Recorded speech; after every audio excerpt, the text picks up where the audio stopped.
everyone. Here's a hearty welcome to you all. We are here for another episode of The Fact, the series that discusses political international issues. Today we would like to talk about Turkey and Israel relations with two respected guests. We have Tobias Fennig and Hafsa Kara Mustafa. Mr. Fennig, would you please tell us about Turkey's approach regarding the deal of the century? So, I think Turkey's position and Erdogan's position towards the Palestinian question, also Israel, is complicated to understand. We saw actually in the past joint military drills of Israel and Turkey, and I think that the whole relationship towards Israel only changed from the Turkish side with the incidents of the Gaza flotilla almost a decade ago. I don't know if you remember, but actually a lot of Turkish citizens were killed in the incident, and the Israeli military was basically going on a rampage shooting on civilian aid ships for Gaza, which were mainly, I think, under Turkish flag, going towards Gaza and trying to deliver aid, trying to break the sea blockade. With that, I think the Turkish position started really to change a bit regarding Israel and Palestine. I think that the position, of course, of Erdogan also has to do with his, let's say, pseudo-Islamic views and using his, let's say, more Islamic, more religious followers for his own purposes. So we saw already that Erdogan was using, trying to use like radical, let's say, Muslims. It's hard to say because, I mean, if you're talking, for example, about Al-Qaeda, we cannot talk about Muslims actually. But he was trying to use some radicalized young people who were thinking about that they were fighting for Islam. He was using them for his own purposes. And he did the same in Turkey. And he did the same in Syria, and I think he's trying to do probably the same regarding the cause of Palestine. And in this case, I think it's not about Palestine itself, which should be supported, but it's about extending the reach of Turkey right now. So what we see is that Turkey is trying more and more to confront other countries and trying to expand its political power towards other countries. So, of course, there is like this. I mean, we can tell about that. This is an open military intervention in Syria. It has always been a secret service operation in Syria, but now it's an actually open military operation in Syria again.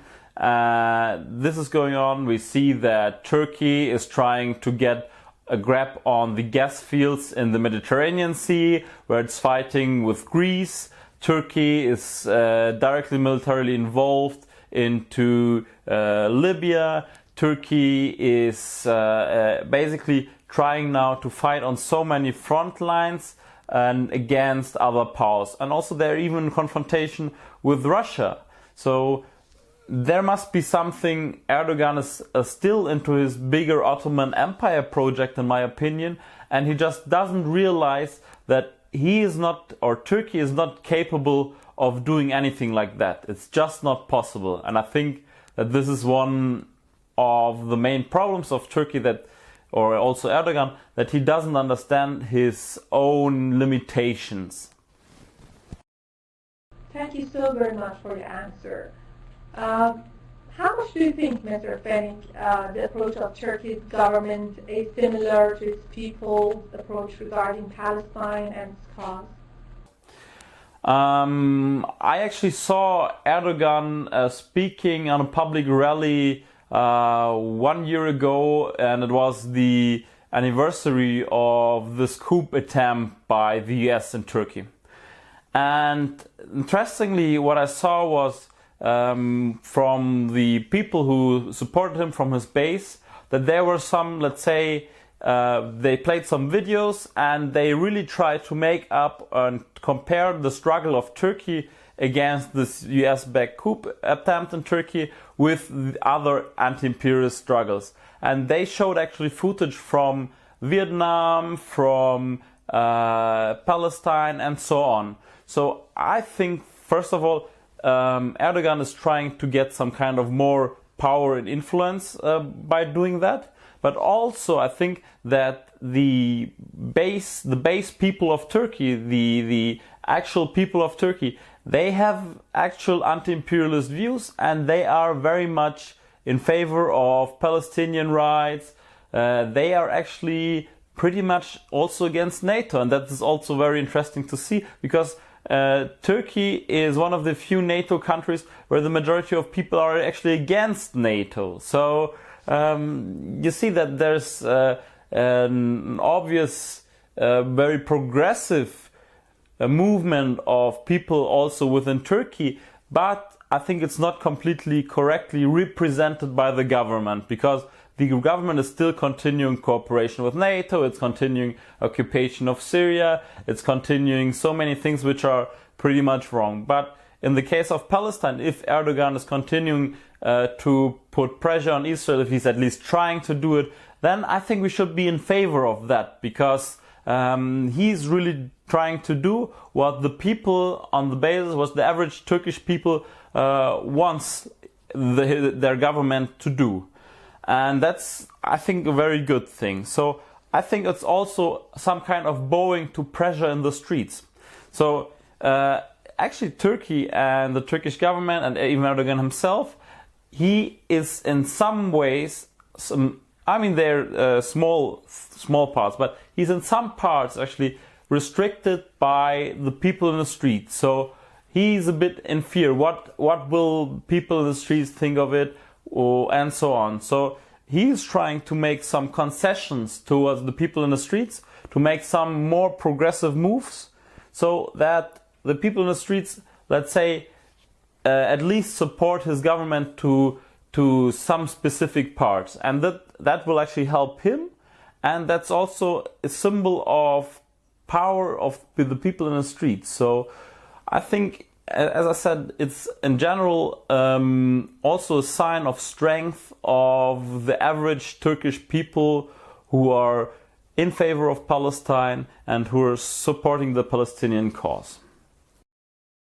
Mr. Fenik, what is your prediction about the future of relations between Turkey and Israel? I think that we won't see a direct confrontation between Israel and Turkey. I think Erdogan is one of the people who is in his mentality shouting a lot, and he's not trying to get too far. So the question is actually, what are Erdogan's possibilities and capabilities to actually do something against Israel? And that's one of the most problematic questions, because we can just talk about some kind of diplomatic pressure, we can talk about speaking out, but I don't think that there's any other possibility for him to actually do something against Israel. There's no possibility for a direct military confrontation, and also he has no actual allies in that kind of confrontation.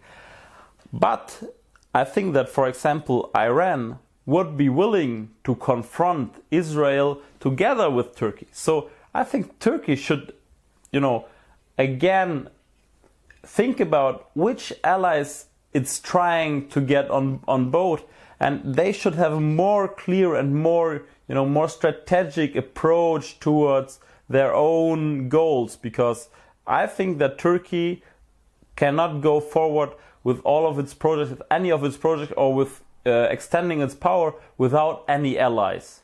And only if Turkey is wise enough to get reliable allies like Iran onto the boat, and then Turkey must also stop to work against these allies, then only Turkey is able to get more strength and more power in future, and also to strengthen its economy, which is under crisis, and to bring forward a more progressive state for its own people. So I think that this is something very elementary for Turkey to find newer and better allies than the US is right now? We would like to know about your idea about the current status of relations between Israel and Turkey. Well, the relationship between Turkey and Israel has always been very good. There was a moment of interruption at the time of the the terrorist act of the Mavi Marmara, where 9 Turkish nationals were killed by Israeli forces. And I think both because of public opinion, international and domestic, Erdogan was forced to react. And so there was, for a brief period of time, a suspension of relationships between Ankara and Tel Aviv. But the reality, of course, is that since then the relationship has resumed and has become very, very good and has flourished, and trade between these two countries continues to be excellent, despite the sort of rhetoric coming from Erdogan pretending that there is hostility towards Israel, when in fact on the ground there is none. Erdogan tried to show himself as a pioneer in seeking Palestine freedom. How much do you think this matter is close to reality? Erdogan realizes that the Palestinian cause is very dear to the Muslim world's heart, and he knows that amongst his electorate there are people who feel very strongly about the Palestinian cause and the ongoing suffering of the Palestinians, and therefore he knows when to press that button. He also knows that obviously Netanyahu is extraordinarily unpopular, and whatever he says and whatever he does is very offensive, and so he plays on that, and it's very theatrical what he does. He insists that there is hostility towards Israel, that he will stamp his hand on the desk by saying that he refuses anything. And he also, in fairness, he also realizes that there is very little action going on from the Gulf monarchies, from Arab Gulf monarchies, who are failing the Palestinian cause, and therefore he comes across as the sort of hero, the non-Arab willing to take up the Palestinian cause in a way that Arab leaders haven't done. And so that is proving to be popular with his electorate, but also with Arab opinion as well.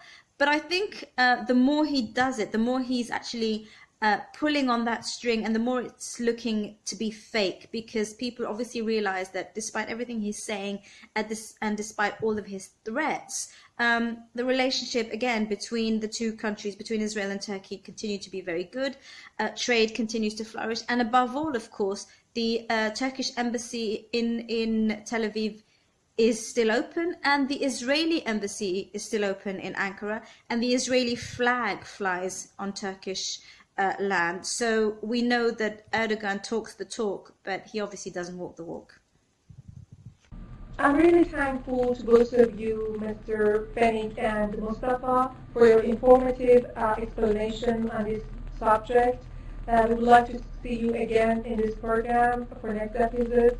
We also thank you so much for joining us, and goodbye.